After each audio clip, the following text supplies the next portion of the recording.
breaking news we're following right now. A former Stockton Kings basketball player just appeared in court for the very first time after being arrested in the strangling death of a woman.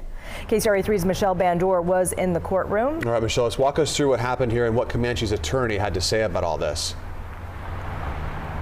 Well, Ty and Lisa, this is the first time we are hearing from and seeing the former Stockton Kings player, Chance Comanche, in court today. This is the first time we've seen him since he was arrested after practice on Friday. Now, he waived extradition to face the murder charges in the death of the Washington State woman, Marina Rogers. Now, take a look at the video. He's dressed in an orange jumpsuit, and you can see that he just towered over his lawyer as well as everyone else in the courtroom. Now, he was polite in his communication with the judge. He actually corrected the judge when she mistakenly called him Chase. He did say he was going to waive his extradition to Nevada.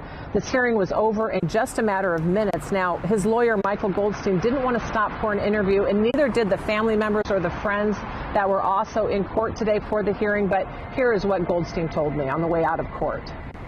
Mr. Goldstein, the confession that came out through court documents is pretty damning. Do you have anything to say about that? We really have nothing to say. We're going to let the courts deal with it. Okay. We're going to deal with it. We're going to deal with it in Nevada. Thank you. So that confession and court documents that I was talking about, we obtained those court documents from Las Vegas Metropolitan Police today. And according to detectives, they say that this started out as a murder for hire plot, but Comanche, along with an ex-girlfriend, Sakira Harden, couldn't find anyone to do that killing, so the pair hatched a plan to do it themselves. Now, in that confession from Comanche to the detectives, he says that he was texting the victim as a trick, as someone who wants to pay for sex. He said that the pair was able to get the victim, Rogers, in the car, where then he says she agreed to have her hands zip tied. He also told the detectives that he used an HDMI cord to strangle her, and then he said that he stopped after about 10 seconds when he said that she was having trouble struggling and breathing.